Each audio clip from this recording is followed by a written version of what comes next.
Have you ever felt confused about life's tragedy? You have something in common with a man called Job. His world fell apart. He lost his family, his wealth, and even his own health. When I read the story about Job, I ask myself, how much can one man take? In his grief, he wanted answers. The interesting part, God finally responded. He didn't offer the explanation Job hoped for. Instead, he asked, where were you when I laid the foundation of the earth? It was God's way of saying, Job, there is so much you don't know. Like Job, we often start with limited perspective. We see the puzzles of suffering, but rarely the full picture. There seems to be a war happening behind a wall we cannot see, and it can be very frustrating. But maybe God's point is that we need to trust the one who does see the whole story. The truth is, we don't have an easy answers for every act of evil or pain or loss. Yet the Bible encourages humility.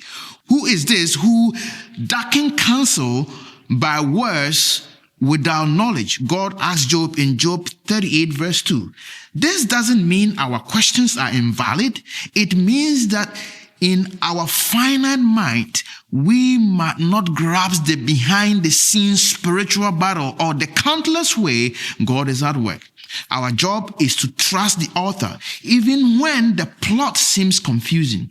We must not see the end of the story yet, but God's track record, the evidence of his love, faithfulness speaks volume. Look at Calvary, when Jesus bore unimaginable suffering for us. If God can transform the tragedy of the cross into the greatest hope, can we not trust him to work through our life unanswered story too? It's okay to admit we don't know everything. Being honest about our limitation can actually deepen our faith. When life doesn't make sense, hold fast to what you do know. God is good. He is present, and he not done writing your story. Charles Spurgeon once said, God is too good to be unkind. He is too wise to be mistaken. And when we cannot trace his hands, we can trust his heart. And with that, we come to the end of today's nugget.